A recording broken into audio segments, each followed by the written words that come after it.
Aujourd'hui, on va vous présenter avec Aurélie et Sébastien un outil de rémunération variable qui s'appelle Exactly. On va faire une présentation en 5 points. On va faire une petite introduction à la rémunération variable, ensuite la présentation générale d'Exactly, et on va voir les 3 modules principaux qui sont Insight, Connect et Analytics.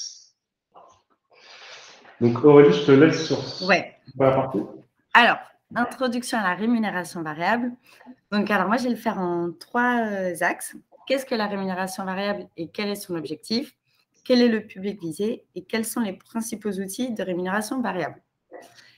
Alors, la rémunération variable, qu'est-ce que c'est? Donc, là, je vais lire un petit peu voilà, une définition que j'ai créée. Donc, la rémunération variable, c'est l'une des composantes de la rémunération globale d'un collaborateur. Elle vient en complément à la rémunération fixe. Elle s'obtient sur atteinte totale ou partielle des objectifs individuels et collectifs. Et il est important de noter que les règles de rémunération variable sont propres à chaque entreprise. Ce n'est pas une politique universelle. Chacun définit comme il veut la rémunération variable de son entreprise. Ensuite, donc, quel est le public visé? Donc, souvent, dans l'esprit collectif, alors on se dit que c'est plus pour les commerciaux, mais la rémunération variable, c'est pour tout le monde. Ça peut être pour les consultants, les managers, les directeurs, les commerciaux. C'est vraiment selon un petit peu les stratégies de chaque entreprise que différents publics seront visés. Mais voilà, il n'y a pas une population précise arrêtée, quoi. Ensuite, donc, quels sont les principaux outils de la rémunération variable? Donc, alors moi, je vais les faire le focus sur 2 outils majeurs de la rémunération variable qui sont du coup les commissions et les bonus. Les commissions, là, je vais lire un petit peu aussi pour que ce soit précis. Les commissions, c'est une compensation financière donnée à un employé en fonction de la performance de son activité. Donc, c'est un pourcentage des ventes qu'il a effectuées ou du revenu qu'il a généré. Généralement, lorsque les objectifs fixés sont atteints ou dépassés, le taux de commission va augmenter de plus en plus pour pousser à faire un peu de la surperformance. Enfin, c'est un outil voilà, qui est très utilisé, pour, notamment ça pour les commerciaux, pour tout ce qui est surperformance, tout ça. Ensuite, le bonus, c'est également une compensation financière donnée à un employé sur atteinte des objectifs. Mais là, la différence, c'est que ça va être un pourcentage du salaire de base de l'employé et pas des ventes réalisées. Le bonus, par contre, fonctionne un petit peu pareil. On n'est pas obligé de donner tout ou rien du bonus. On peut donner un pourcentage du bonus, même si les objectifs sont que partiellement atteints. Et voilà, un petit peu les 2 gros outils de la rémunération variable sur lesquels je voulais faire un zoom. Après, il y en a d'autres, mais ça, c'est 2 outils très importants. Voilà pour la petite introduction. Ok, là, je reprends la suite du coup. Je vais faire une présentation générale de Exactly. Comme vous l'avez compris, c'est un outil dédié à la rémunération variable. Donc, on va tout configurer directement dans l'outil qui est dédié. Côté Exactly, il y a une grosse fonction de support. Quand on a des questionnements, en fait, il y a un système de ticketing éditeur dans lequel on va pouvoir poser nos questions et il va être assez réactif souvent pour répondre. On peut même avoir une personne qui est dédiée par mail ou par téléphone. Et il y a aussi donc on verra un peu plus tard, une espèce de base de connaissances, base de données en fait du fonctionnement de tout Exactly parce qu'il y a quand même pas mal de choses à savoir. Ça s'appelle Community, donc qui fait office et de base de connaissances directes et de forum d'échange entre les personnes qui travaillent. Du coup, Exactly, comme je disais tout à l'heure, c'est un fonctionnement par module. Donc, on va avoir un peu moins de 10 modules différents sur Exactly. Donc, nous, on va avoir les 3 principaux, c'est Incent pour tout ce qui est configuration de la rémunération variable, Connect, qui est un peu un ETL, en fait, et Analytics, qui est un outil de reporting. Et l'intégration des données aussi faisable avec Salesforce sur Exactly. Donc là, on va passer un petit peu plus, avec un peu plus d'images de screenshot pour voir Insights, donc le premier module de paramétrage, et je redonne la parole à Aurélie. Ouais, c'est encore moi. Alors, du coup, Incent, c'est le module qui est utilisé pour faire tout ce qui est paramétrage de la rémunération variable. Donc, sur ce module, on va avoir un menu avec beaucoup de sous-catégories. Là, j'ai mis un petit peu toutes les catégories qu'on a justement dans le menu. Donc, Home, My Incentive, enfin un peu tout ça. Nous, au quotidien, dans nos développements, on va en utiliser plus que d'autres. Donc là, à travers cette présentation, j'ai décidé de montrer vraiment celles qu'on utilise le plus régulièrement et voilà, qui sont tout le temps sollicitées. Donc, on peut passer à la slide suivante. Voilà, je les ai mises en rouge. Nous, on va majoritairement utiliser les catégories Home, que je présenterai après, My Team, Organisation, Compagnie Data, Plan Design, Reports, Orders, Results, Document Management et Setup. Donc, je vais toutes vous les présenter une par une, voilà, pour vous montrer en gros ce qu'il y a derrière chacune de ces catégories. Donc, alors, Home, ça, c'est en fait ce qu'on a directement en arrivant sur Exactly Incent. Quand on ouvre l'outil, on va tomber directement sur ça. Donc, là, c'est un peu un dashboard, justement, où on décide de ce qu'on met. Mais en général, voilà, on a donc le nombre de licences utilisées. Après, on a quelques informations, là, par exemple, sur les reports des admins. Là, sur les paiements de l'année en cours, voilà, on décide de ce qu'on y met, mais c'est un dashboard qui donne un état des lieux très rapidement, quoi. Ensuite, on a l'onglet Setup. Donc, Setup, c'est là où on va faire les développements, enfin les paramétrages de tout ce qui est un petit peu élément de base. Donc, notamment, par exemple, le calendrier où on va définir les années, les mois, c'est à nous de paramétrer ça. Les utilisateurs, on va charger tous les utilisateurs qui vont accéder à l'outil. Les taux de conversion entre différentes devises, par exemple. Les groupes d'utilisateurs. Donc, par exemple, on peut faire des groupes selon les zones géographiques, donc selon différents pays, par exemple. Les types d'unités de réalisation de crédit. Donc, par exemple, là, on va définir le fait qu'il peut y avoir en unité dans l'outil des devises, des pourcentages, des quantités. Ensuite, on va définir les différents types de réalisation qu'on va recevoir dans l'outil. On va définir les différents types de crédits qui vont être calculés. Enfin, on décrit un peu tout ça.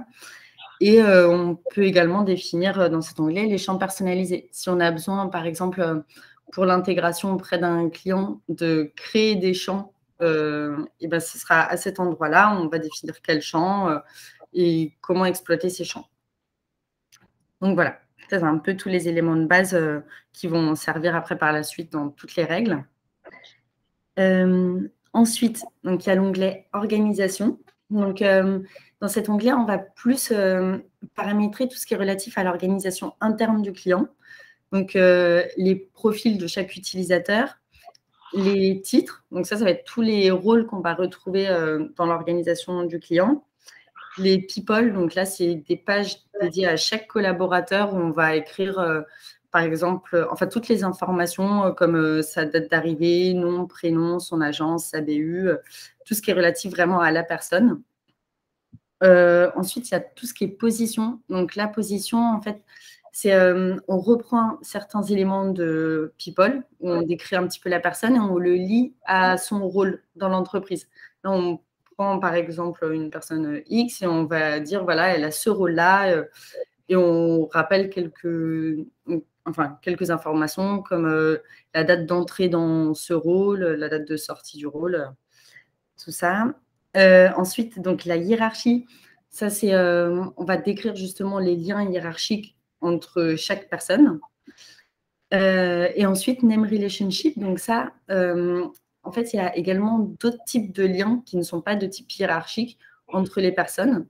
Par exemple, je ne sais pas, deux personnes qui sont liées pour une même vente, on va mettre la liaison relative à cette vente dans les name relationships. C'est là qu'on va on va éditer tous les liens pas hiérarchiques, en fait.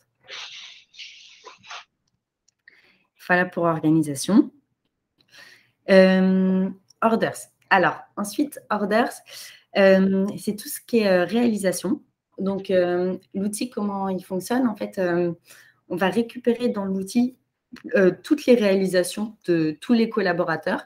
Donc, pour des commerciaux, par exemple, ça va être des ventes. Pour des consultants, ça va être des jours de production. Enfin, voilà, ça peut être des réalisations de tout type. Et dans l'outil, justement, avant toute chose, pour pouvoir calculer la rémunération, enfin les commissions, il faut récupérer ce qu'ils ont fait comme réalisation. Donc ça, c'est des orders. Dans le menu orders, du coup, on va avoir les orders staging. Elle, c'est celle qu'on a chargée, mais pas calculée encore. Et ensuite, les orders processed. Les orders process, du coup, c'est quand on a récupéré les orders et qu'ensuite on dit, OK, ben on les calcule pour voir combien ça nous génère du coup de crédit et de commission.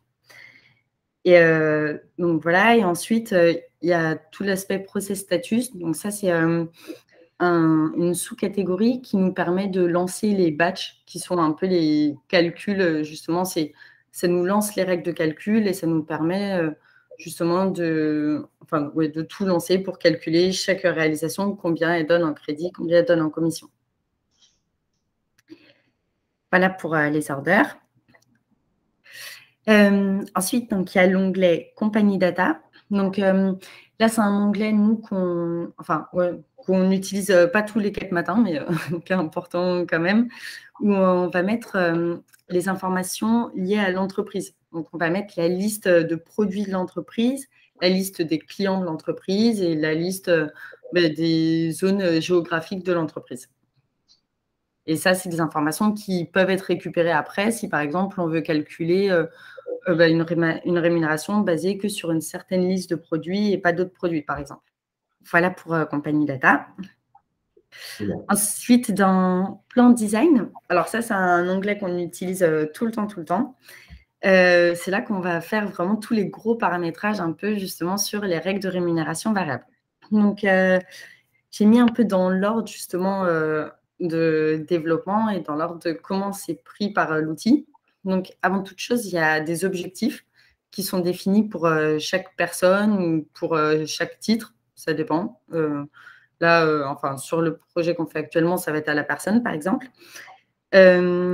Et du coup, donc, on définit des objectifs et on va associer à ces objectifs des poids. Donc, par exemple, je ne sais pas, l'objectif vente de type licence, on va lui donner 40%. Une fois qu'on a défini ça, ensuite, on va mettre en place des formules qui vont nous permettre d'écrire réellement les calculs qui vont être faits. Et ensuite, on va mettre en place des règles de crédit. Ces règles de crédit vont récupérer justement les réalisations qui ont été faites, vont récupérer les formules. Ça va calculer à partir des formules et des réalisations le nombre de crédits qui a été gagné par chacun. Une fois qu'on a calculé justement ce nombre de crédits, ensuite, on va regarder par rapport à ce qu'on appelle du coup une red table, du coup le taux d'atteinte, on calcule le taux d'atteinte, on va regarder le taux de la red table que ça nous génère. Et avec tout ça, ensuite, le poids plus du coup le taux d'atteinte plus le taux de la red table et plus le personal target. Le personal target, c'est le montant global que peut gagner quelqu'un avec sa rémunération variable. On fait une opération de tout ça et on obtient la règle de commission. Et la règle de commission, du coup, c'est ce qui est versé après à chacun. Et ensuite, on met dans des plans, en fait, chaque titre, quelle règle il est censé récupérer et générer, quelle règle il ne doit pas générer. Voilà pour Plan Design. Typiquement, tu as une arrivée dans ton entreprise qui va être un niveau commercial, disons. Ouais. Il va être sur un type de contrat standard avec des niveaux de commission, des niveaux de rémunération, etc. Donc, tu n'as pas de partenaire. Mais est-ce que tu peux faire rentrer dans un cadre de rémunération classique, disons, que ce soit paramétré correctement, directement dans Exactly? Alors ouais, ça, on est obligé de le paramétrer dans Exactly, tout cet aspect-là. Justement, on représente un peu tout l'intérêt de Exactly. On est obligé de paramétrer tout ce qui est qu'est-ce qu'on fait d'une réalisation, combien ça génère en crédit, combien ça génère en commission. Ça, c'est l'intérêt un peu de l'outil et c'est obligé de le paramétrer, ça. En gros, du coup, ouais, tu fais des plans de rémunération qui sont en globaux à plusieurs personnes, plus cas particulier, il peut y en avoir. Et tu vas directement affecter la nouvelle personne à ce plan de rémunération. Ouais. Et ça, c'est à la main des gens qui bossent sur l'outil directement. Après, par contre, tout ce qui est arrivé au départ, ça se fait automatiquement dans l'ETL, ça se configure. Du coup, donc, pour rentrer un peu plus dans le détail, donc, chaque réalisation va nous générer, avec la formule justement, enfin avec une formule qui a été mise en place, un nombre de crédits.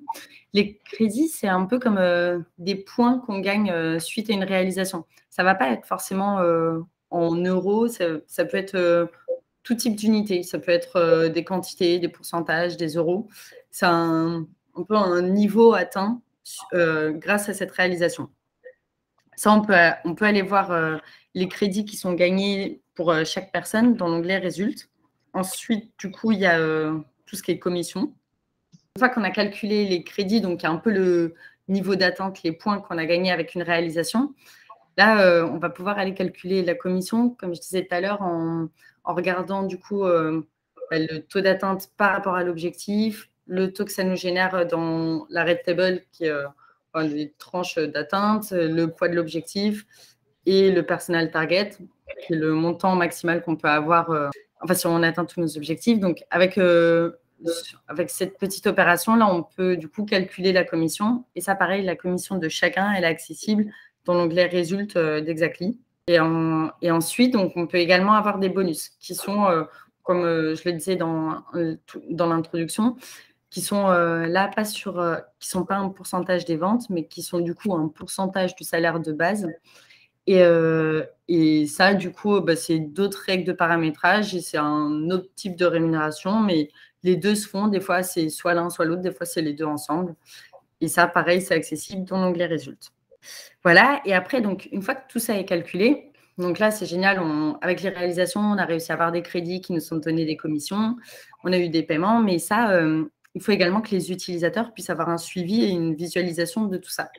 Et du coup, donc, pour faire ça, on a mis en place des incentive statements qui sont un peu justement des rapports faits pour les utilisateurs où eux, ils peuvent avoir un suivi sur l'année ou ça dépend de la période, c'est à nous de décider, mais en gros, ils ont un suivi de leur réalisation, des crédits gagnés, des commissions, des paiements.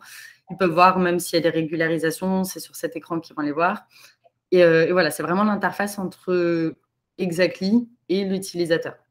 Donc, pour aller justement sur ces reports, il faut aller dans My Team et ensuite filtrer sur la personne dans Search et la période qu'on veut. Et ça va nous donner pour cette personne sur cette période, en regardant à cette période-là, tout depuis le début de l'année. Nous, on l'a paramétré comme ça là, sur le projet, par exemple, tout depuis le début de l'année, ce qu'il a réalisé. Donc, si on se met, par exemple, je ne sais pas, là, actuellement, si on se met en mai, on verra entre le début de l'année et mai ce qu'il a fait. Si on se met en août, on verra début de l'année, août, ce qu'il a fait. Et ensuite, dernier point, donc il y a le menu Document Management. Donc, ça, en fait, il y a également des documents qui peuvent être envoyés grâce à Exactly. Ces documents, souvent, donc, ils vont être utilisés pour la communication interne. Par exemple, si le calcul a été fait pour un mois donné, l'administrateur peut dire « Ok, à la fin de chaque mois, on envoie un document disant « C'est bon, vous pouvez regarder vos calculs du mois de septembre, par exemple. Ils sont à jour. Vous pouvez aller voir si tout est bon, tout ça. » Et cet onglet sert également pour tout ce qui est réclamation. Si un utilisateur qui voit justement sur ses rapports qu'il ne comprend pas ces chiffres ou il n'y a pas assez de réalisation, il envoie avec justement l'onglet Document Management une réclamation pour voir pourquoi justement il ne comprend pas. Et c'est un outil de communication. Il faut imaginer vraiment en fait une page web avec à gauche toutes les catégories. Et, en fait, on déroule les choses les unes par rapport aux autres, on paramètre. Ensuite, on va aller rentrer les orders, qui sont les ventes en fait des commerciaux, qui vont générer des crédits, qui vont générer des commissions et des bonus. qui seront paramétrés dans les plans de rémunération de l'outil, dans l'outil aussi. Du coup, moi, je vais passer à la partie ETL, donc le module qui s'appelle Exactly Connect. Donc, on peut aussi connecter avec Salesforce, comme on disait au tout début. Donc, Connect, du coup, dans l'idée, donc c'est vraiment une autre interface, donc qui va se présenter de deux façons. Donc, il y a la première façon, c'est le côté command editor, donc c'est vraiment on tape du code. Donc, c'est du XSQL et du XCL qui sont dans le langage propriétaire Exactly. C'est proche du SQL quand même. Donc là, par exemple, on voit un instance purge order batch names égal. Donc ça, c'est du XCL. Donc c'est vraiment Exactly qui a développé ce langage-là. Et derrière, on voit entre parenthèses quelque chose qui ressemble plus à du SQL, qui est le XSQL. Donc select distinct batch name from XC order stage. Donc en gros, là, ce que ça fait, c'est que ça va vider tous les orders, en fait, pour tous les batchs qui ont les noms qu'on sélectionne là.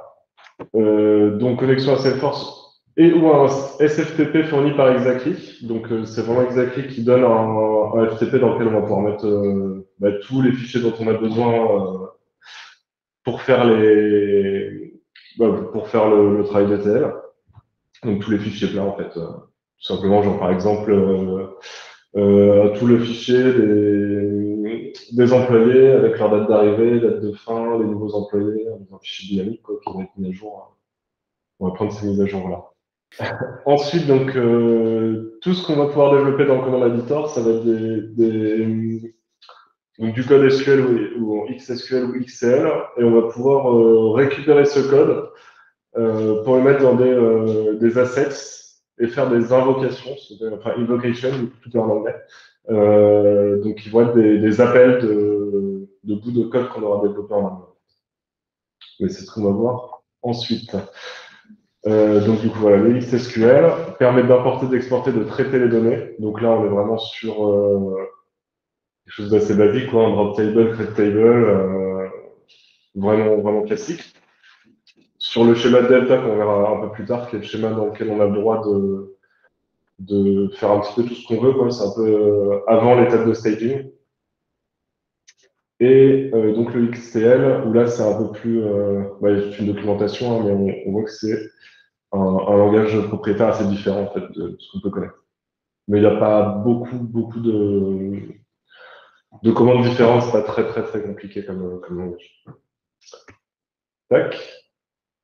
Alors du coup, sur le fonctionnement, donc on va avoir trois schémas de table.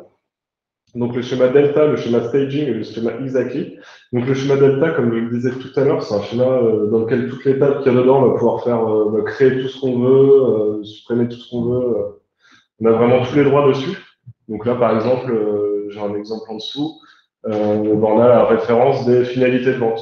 Donc c'est nous qui avons créé ça pour récupérer en fait des fichiers qui sont sur le FTP pour renseigner toutes les finalités de vente pour faire une table de référence, en fait, tout simplement. Et puis on voit aussi qu'il y a plusieurs tables pour préparer en fait les orders avant de les mettre dans les tables de staging. Donc ça fait la fonction d'ODS, ça permet aux administrateurs Connect de créer des tables, et on utilise donc le XSQL pour la création et modification des tables. Ensuite, on a le schéma staging. Donc le schéma staging, on est donc sur des tables qui sont créées directement par Exactly, qui sont directement fournies, donc on ne peut pas en rajouter de tables. On peut juste envoyer des données dedans ou viser des données.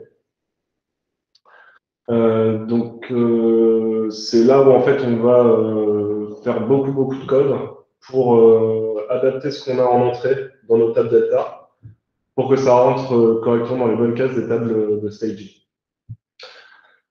Donc voilà, donc des tables prédéfinies. Donc par exemple là on a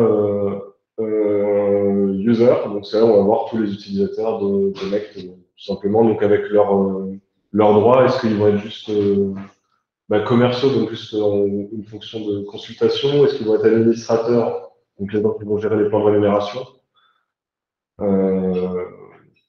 Voilà, ça fait les deux rôles principaux, ou manager, où on va pouvoir avoir en fait le paiement de toute notre équipe, plus le sien. Donc là, ça va être géré dans la table de staging. Et ensuite, une fois que tous nos orders et tout est bien paramétré dans la table de staging, on fait une petite commande, en fait, enfin plusieurs commandes en XCL, donc le langage propriétaire, pour envoyer vers les tables exactly, qui sont un reflet de ce qu'il y a en fait dans l'application Insense directement. Petite question. Ouais. Donc, en gros, il y a 3 schémas. Un schéma sur lequel tu as une totale liberté pour importer les données un petit peu en vrac d'une production de ce qui se passe ailleurs. Mm-hmm. Des tables, un modèle staging, dans le sens où le modèle, lui, de staging est figé, mais tu peux accéder en modification, tu peux insérer tes données, en quelque sorte, sans forcément changer le modèle, mais sur lequel tu peux vraiment intégrer tes données. Et un modèle Exactly, mais lui, on peut juste lire éventuellement certaines informations, mais ces informations gérées par la partie Insen, quoi. Donc, est-ce que c'est comme ça? C'est exactement ça, ouais. C'est exactement ça. Ok. Bon, ok, c'est tout. Merci. Pas de souci. Ben, je passe à la suite du coup, donc sur la partie automatisation. Donc là, on a quitté tout le module qui est code direct, ou avec nos tables comme un SQL Server classique, par exemple. Et donc, on passe à tout ce qui est l'onglet d'automatisation. Donc, c'est là où, en fait, tout le code qu'on a préparé, on va pouvoir le mettre dans des steps. Donc, les steps, c'est donc des étapes où on va faire, par exemple, IT Purge Orders.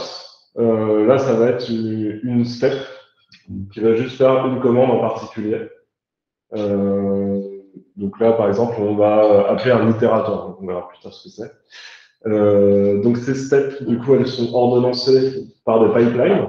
Donc les pipelines, elles vont lancer plusieurs steps à la suite. Donc par exemple, pour faire la création ou le trinket de toutes les tables, on va faire une par une les tables, une par step souvent, c'est la bonne pratique. Ensuite, on a donc un onglet Schedules. Donc c'est un scheduler, un planificateur qui va lancer une pipeline. Donc, c'est un scheduler assez classique, quoi. On peut choisir la récurrence et les dates auxquelles on veut le lancer. Ensuite, il y a un onglet email, donc qui permet de gérer l'envoi d'email qu'on peut faire directement aussi dans Connect. Un onglet variable qui peut permettre, par exemple, de dire qu'est-ce qu'on peut dire, par exemple, quel est le batch qui se lance en ce moment tous les mois, quoi. Donc, par exemple, on a un batch qui va être année 2021. Ça marche par mois, donc janvier 2021. Donc, on va mettre dans la variable batch en cours. Et le mois suivant, on mettra février 2021. Enfin, c'est vraiment une variable, source de variable classique qu'on pourra utiliser dans le code également. On a un onglet Files, donc, qui est une image du SFTP client. Mais on peut aussi voir le SFTP avec un FileZilla classique. Par contre, c'est pratique d'en connaître, d'avoir directement le SFTP et de voir les fichiers. Et on a des itérateurs qui peuvent permettre d'itérer, en fait, comme son nom l'indique. Par exemple, on a plusieurs batchs à lancer d'affilée, on va itérer sur tous les batchs pour faire les mêmes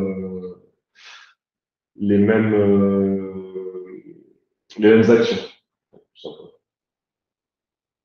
Donc voilà, ça c'est toute la partie automatisation. S'il y a des questions, encore une fois, c'est là. Du coup, je passe à la suite. Donc ça, c'est toute la partie Exactly Community dont je parlais tout à l'heure. Donc en fait, voilà, on va retrouver une base de connaissances. Donc la community, c'est vraiment le côté forum, quoi, l'échange entre les utilisateurs. Et on va voir en fait tous les modules. Donc nous, par exemple, là, on est en ce moment sur Connect, mais en fait, Incel qu'on a déjà vu, ou Analytics qu'on verra plus tard. Ensuite, on a CA, Modeling, Forms, Credit Assignments, Objectives, ce qui sont d'autres modules qu'on peut acheter en fait en plus chez Exactly. Et donc voilà, la possibilité aussi de questionner le support Exactly, le Case Portal dont je parlais au tout début. Du coup, je vais laisser la main à Sébastien si tu es là. Ouais. Super. Donc, du coup, la partie analytics, qui est la partie reporting de Exactly, donc qui permet de créer des dashboards, comme on a vu tout à l'heure, par exemple, l'incentive report ou les choses comme ça. Et donc là, des trucs un peu plus personnalisés qu'on peut donner en fonction des droits à différents utilisateurs ou groupes d'utilisateurs. Donc là, on est sur la page principale d'Analytics. Donc Analytics, ça se décompose surtout en 2 grands axes. Donc on va avoir les dashboards qui sont les rapports en tant que tels. Et les contents, bah, ça va être des tableaux, des filtres, quand en fait on va appeler dans les dashboards pour créer un rapport. Tac, donc si tu me mets la slide suivante. Ouais. Donc là, par exemple, en fait, au niveau des contents, on a deux grands types de content qu'on peut créer. Donc, tout d'abord, un content de type prompt qui va être en fait une invite, où on va créer des filtres qu'on peut ensuite appeler dans les dashboards et dire, bah, ici, par exemple, on peut voir un filtre sur la période, définir des périodes en dynamique et à la main de l'utilisateur en fonction de ce qu'il veut voir in fine dans son tableau. Donc, c'est des fils qu'on peut appeler dans les interfaces et en fait, on peut aussi les paramétrer directement au niveau de l'autre type de content, si tu mets la slide suivante, qui est un report. Donc Ok. l'autre type de content, c'est un report. Donc le report, bah, en fait, c'est ici qu'on va définir une requête, un peu comme un business object, où on peut voir par exemple à gauche toute une liste d'objets qui sont divisés par axe. Donc par exemple, tout ce qui est calendrier, tout ce qui est personne, tout ce qui est règles de calcul, etc. Et donc en fait, sur un système de drag and drop, on va venir dérouler notre axe et bah, faire glisser dans la petite partie select column, où ici, en fait, ça va nous créer les requêtes directement. Donc malheureusement, la liste d'objets disponibles, elle n'est pas paramétrable, donc on peut pas rajouter des objets ou en créer des nouveaux. Et par contre, quand on voit par exemple sur le tout premier, la quota name, on a une petite roulette et ça nous permet par exemple de créer des formules. Donc de modifier directement je crois que c'est du SQL aussi ici, de modifier directement notre objet et de le paramétrer un petit peu comme on veut. Et en dessous, on a les filtres. Donc les filtres, par exemple, ici, on peut dire, par exemple, ma période, bah, elle est isPrompt. IsPrompt, et du coup, en fait, ça veut dire qu'on peut réutiliser le content de type prompt ici et dire, eh ben, en fait, juste ma période, j'utilise l'invite qui est ici. Et dans les dashboards, je le montrerai tout à l'heure, et ben, ça va nous permettre bah, de mettre un grand prompt pour tout notre rapport et ça évite d'avoir à chaque fois à paramétrer un petit prompt pour chaque rapport. Voilà, du coup, celle d'avant. Et en fait, une fois qu'on a cette requête, dans le deuxième onglet, toujours sur le même report, en fait, on a le résultat. Donc, le résultat de notre requête, c'est ça. Et en fait, tout se paramètre avec des tableaux. Donc en fait, on crée un tableau et dans lequel on va passer les données. Donc on peut voir, par exemple, bah, là, on a fait une table pivot et en fait, on va tout mélanger nos objets comme ils sont. Ici, on peut voir, exclude, c'est par exemple, on ne les veut pas. On les veut en mesure, donc on va passer tous nos champs calculés, on le veut en axe et cetera. Donc ici, c'est pareil, c'est tout du glisser-déposer. Et donc une fois qu'on a ces tableaux, après on peut, bah, soit les garder sous forme de tableaux, soit, directement les mettre en graphique, comme, on peut avoir, des histogrammes, des boîtes à camembert, on peut avoir un peu tout ce qu'on veut comme graphique, les trucs un peu classiques, quoi. Et donc du coup, au niveau des dashboards ici, c'est pour créer nos rapports. On peut voir, sur la partie de droite, on a colonne 1, section 2. On peut par exemple, pour créer des sections et on a le prompt 6. Donc prompt 6, par exemple, c'est un content qu'on a créé qui s'appelle prompt 6 et qu'on appelle ici, on dit: «Bah, en fait, je veux cette partie» et en dessous, on a un autre content. Du coup, c'est un autre tableau qu'on a créé où cette fois et bah, on va avoir, soit un tableau, soit un graphique. Et en fait, le dashboard fonctionne de cette manière. C'est-à-dire que tous les petits contents qu'on a créés, tous les petits tableaux un par un, on peut tous les mettre ensemble et donc créer, un dashboard, donc un rapport et ensuite, donner tout ça à l'utilisateur et lui mettre, un rapport comme il veut. Donc, tous les objets qu'on a disponibles pour les dashboards, on les voit à gauche. Donc, on peut faire des colonnes, des sections, mettre des alertes, faire des liens vers d'autres rapports ou vers des images, un peu tout ce qu'on veut, rajouter du texte, mettre des fichiers, etc. Et donc ça, en fait, donc du coup le cœur d'analytics, c'est ce qui nous permet ensuite de créer nos rapports, quoi. Je sais Donc pas. voilà pour analytics. C'est assez rapide, mais du coup, il y a que il y a que quelques fonctionnalités qui permettent de créer tout ça, quoi. Et après, c'est surtout sur InSend. Dans la partie, setup, donc en fonction, avec les rôles, on peut dire, bah, tel rôle, il a le droit de voir, tel dashboard, ou non. Juste, Voilà. je peux me permettre une petite précision, je ne sais pas si vous m'entendez. Ouais. Ouais. Pour ceux qui auraient reconnu dans la partie analytics, ils utilisent de l'Oracle BI, en fait. Ouais, ok. Ah yes, voilà. Ok, ben on est arrivé à la fin de notre présentation. Je ne sais pas s'il y a des questions. Je ne sais pas si je peux. Est-ce qu'il y avait des questions où je peux apporter 2, 3 éléments? Vas-y, William, lance-toi. Ok, merci. Bah, déjà, merci pour la présentation. Juste pour rappeler que voilà, Exactly, c'est vraiment un outil, et c'est vraiment l'outil maître qui va être dédié à la gestion de la rémunération euh, de manière vraiment complète. Et surtout, il faut que ça soit à la main des personnes qui gèrent la rémunération au sein des entreprises.